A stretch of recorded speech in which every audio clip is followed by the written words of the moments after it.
Hello everyone, welcome to sleeping classes. Guys hopefully आप अपने घर में सब अच्छे होंगे। तो गाइस अच्छे रहिए, ध्यान रखिए अपना। एंड गाइस आज हम डिस्कस करेंगे खट्टा चक्कर सीरीज में साइंस से रिलेटेड क्वेश्चंस। और सेशन स्टार्ट करने से पहले मैं आपको बता दूं 68 बीपीएससी का नोटिफिकेशन फाइनली आउट हो चुका है। अगर आप 68 बीपीएससी की तैयारी कर रहे हैं तो हमारे द्वारा बनाया गया आप एक कोर्स बाय कर सकते हैं। आपको विजिट करना है sleepyclasses.com पर, और वहां पर स्टेट पीसीएस का जो कॉलम है उस पर जैसे ही आप क्लिक करेंगे और वहां पर आपको देखने को मिलेगा 68 बीपीएससी प्रीलिम्स कोर्स। इसको आप बाय कर सकते हैं बहुत ही इजीली, और मिनिमम सा प्राइस है 4000 रुपीज। अब देखिए बीपीएससी में जो आपके सब्जेक्ट्स हैं जैसे हिस्ट्री है, करंट अफेयर है, साइंस है, इनकी वेटेज ज्यादातर रहती है। तो हमने कोर्स को इसी तरह से डिजाइन करा है कि आप बहुत ही इजीली बीपीएससी के एग्जाम को निकाल पाएंगे। अगर आपका 67 बीपीएससी क्लियर है तो उसके लिए भी दो ऑप्शनल कोर्सेज हमारे चैनल पर अवेलेबल हैं, पीएसआईआर एंड सोशियोलॉजी। और अगर आपके ये ऑप्शनल हैं तो डेफिनेटली आप इन ऑप्शनल में से भी किसी को बाय कर सकते हैं। और 68 बीपीएससी के लिए जैसे कि मैंने आपको बताया प्रीलिम्स कोर्स बिल्कुल आपको मिनिमम से प्राइस में मिल जाएगा। अगर आप करंट अफेयर को अलग से लेना चाहते हैं और आपका हिस्ट्री अच्छा है, साइंस अच्छा है और सभी सभी सब्जेक्ट्स अच्छे हैं, तो आप करंट अफेयर का अलग से कोर्स भी बाय कर सकते हैं। तो चलिए आज के जो हमारे क्वेश्चन हैं वो एक बार हम देख लेते हैं। तो आज का जो हमारा फर्स्ट क्वेश्चन है, normal range of breathing rate पर minute in an average adult person at rest is.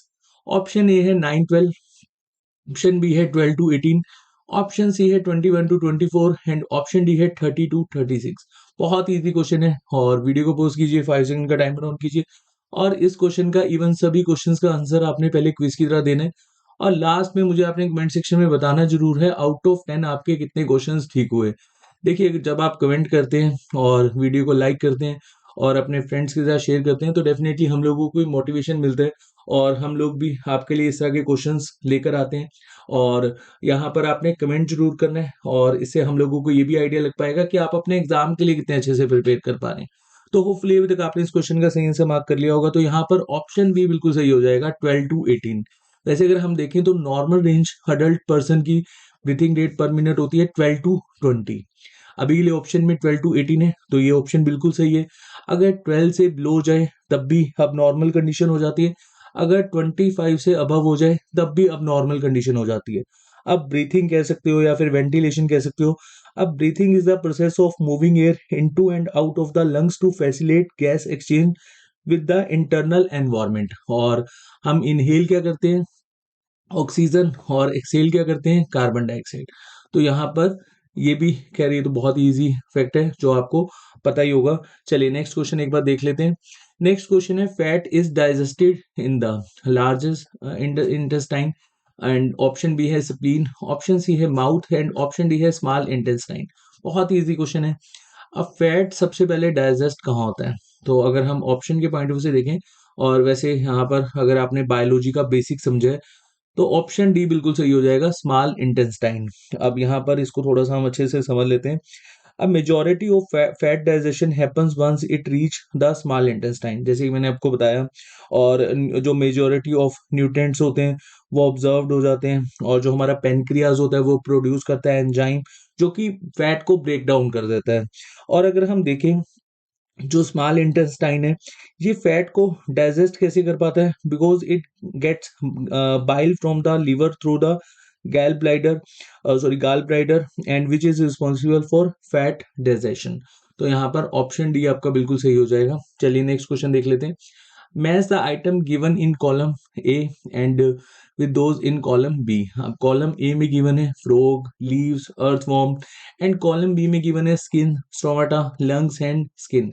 अब देखिए यहाँ पर हमने इस क्वेश्चन को किस तरह से अटेम्प्ट करना है मैं आपको बता देता हूँ। अब हमने यहाँ पर देखना है कि जो फ्रॉग है वो रेस्पिरेट किस तरह से कर पाता है, स्किन से करता है, स्टोमाटा से करता है, या फिर लंग्स एंड स्किन से करता है। तो देखिए जो फ्रॉग होता है ये 3 रेस्पिरेटरी सरफेस होते हैं इसकी बॉडी पे। अगर हम देखें एक तो बॉडी होता है, एक स्किन होता है और एक लंग्स होते हैं। मतलब अगर हम कंप्लीट बॉडी की बात करें तो यहाँ पर बॉडी तो गिवन नहीं है, लंग्स एंड स्किन गिवन है, तो यहाँ पर हम 1 लगा देते हैं। उसके बाद अगर हम लीव्स की बात करें तो leaves process of diffusion, diffusion definitely आपने समझा होगा, साइंस सीरीज में मैम ने काफी अच्छे से बताया था। तो यहाँ पर exchange of gases take place in leaves via stomata, तो यहाँ पर हम सेकंड लिख देते हैं। उसके बाद अगर हम अर्थवॉर्म की बात करें तो अर्थवॉर्म के पास लंग्स तो होते नहीं, तो ये ब्रीथ कैसे करता है, स्किन से।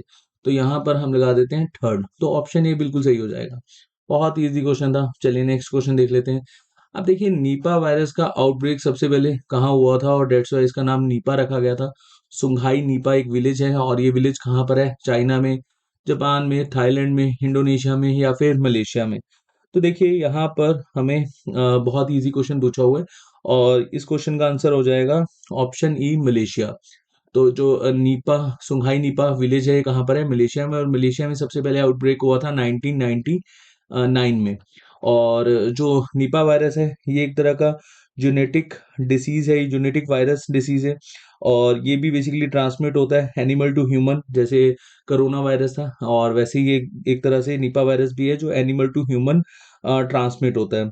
अब ये ट्रांसमिट होने के बहुत सारे रीजन है। कंटेमिनेटेड जो फूड होता है उससे भी हो सकता है या फिर डायरेक्टली हो सकता है।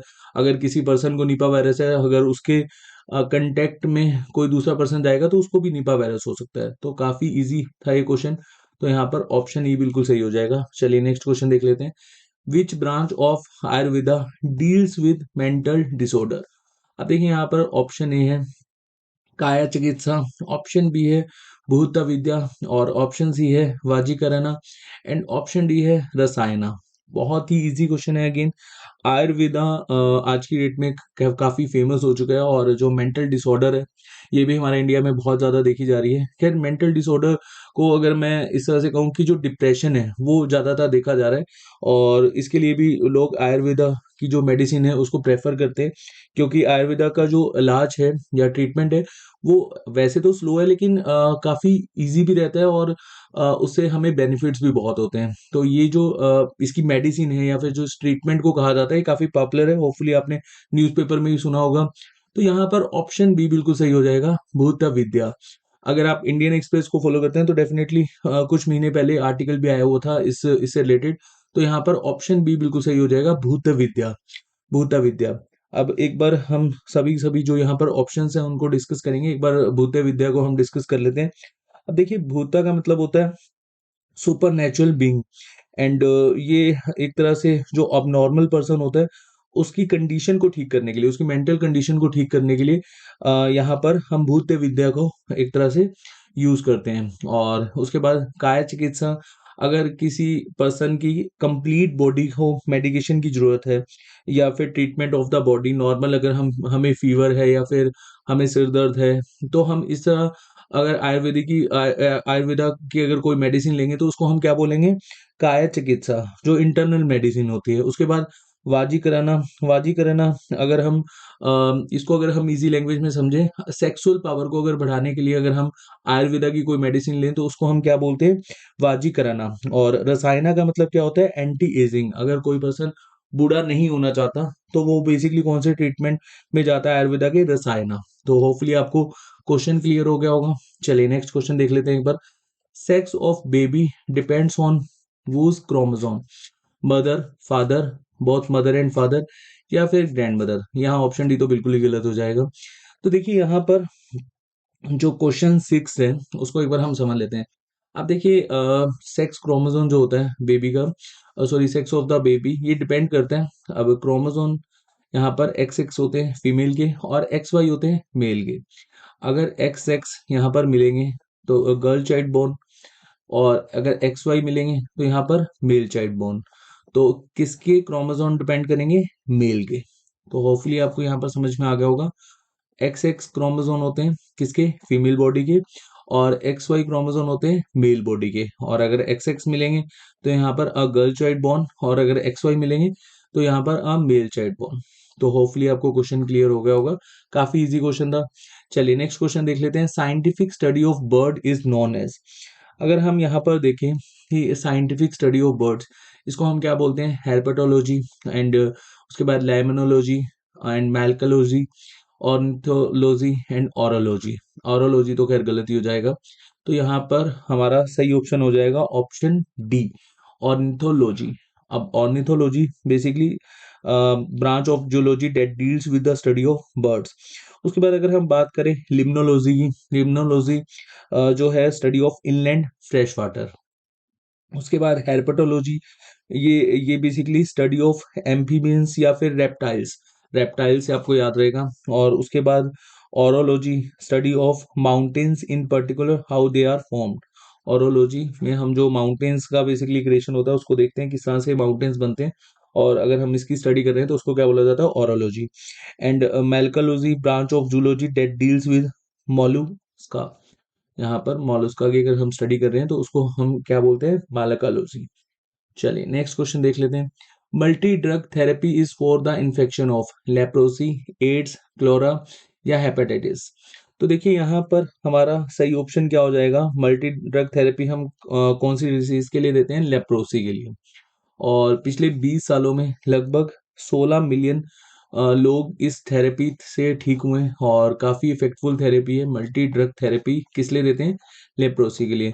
अच्छा चलिए मुझे कमेंट सेक्शन में बताइएगा, अगर किसी पर्सन को एड्स हो जाता है, अगर कोई पर्सन एड्स अफेक्टेड है तो इसके लिए हम कौन सा टेस्ट करवाते हैं, तो ये टेस्ट का नाम मुझे प्लीज कमेंट सेक्शन में आप बताइएगा।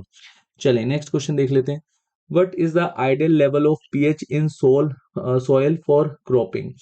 अब पीएच वैल्यू हमने देखनी है सॉइल की, जब हम क्रॉपिंग करते हैं उस कंडीशन में ideal level 2.5 to 3.5, 4.5 to 5.5, 6.5 to 7.6 and 8.5 to 9.6। तो यहाँ पर हमारा सही ऑप्शन हो जाएगा ऑप्शन सी, 6.5 टू 7.6। अगर 7 से नीचे होगा तो सॉइल हमारी एसिडिक नेचर की होगी, अगर 7 से अबव होगा तो हमारी सॉइल बेसिक नेचर की होगी। खैर इजी है, आपको यहाँ पर पीएच वैल्यू तो पता ही होगा, 1 टू 14, और यहाँ पर 7 न्यूट्रल होता है, और यहाँ पर जो 7 से नीचे होते हैं उनको हम एसिडिक नेचर कहते हैं। और स्ट्रॉन्ग एक्सिड कौन सा होगा, 1 2 3। ऐसी जो स्ट्रॉन्ग बेस होगा वो 12 13 14। 7 से अबव वाले क्या होते हैं, बेस होते हैं। चलिए नेक्स्ट क्वेश्चन हम देख लेते हैं एक बार। Which one of following pair is correctly matched? Halon gas, fire extinguisher. Option B है हमारा पॉलीथीन, आर्टिफिशियल फाइबर। एंड यहाँ पर ऑप्शन सी है east, carbohydrate. And option D है नीलॉन, नेचुरल फाइबर। तो देखिए यहाँ पर करेक्टली मैच हमने देखना है, तो ऑप्शन ए बिल्कुल सही हो जाएगा, halon gas fire extinguisher. Option B जो है पॉलीथीन, यहाँ पर आ जाएगा थर्मोप्लास्टिक। ईस्ट में फर्मेंटेशन होती है तो यहाँ पर फर्मेंटेशन आ जाएगा कार्बोहाइड्रेट की जगह। एंड नीलॉन जो अगर हम देखें तो यहाँ पर सिंथेटिक फाइबर आ जाएगा नेचुरल फाइबर की जगह। यहाँ पर आप जो एक्स्ट्रा इन्फॉर्मेशन है उसमें देख सकते हैं। जो आज हमने 10 क्वेश्चन डिस्कस करे, होपफुली ये सभी क्वेश्चन आपको क्लियर हो गए होंगे। आपने कमेंट जरूर करना है आउट ऑफ 10 आपके कितने क्वेश्चंस ठीक हुए। इनकेस अगर आपका कोई डाउट है प्लीज कमेंट सेक्शन में पोस्ट करिए। नेक्स्ट सेशन में बहुत जल्द मिलेंगे, तब तक के लिए अपना ध्यान रखिए। Thank you so much.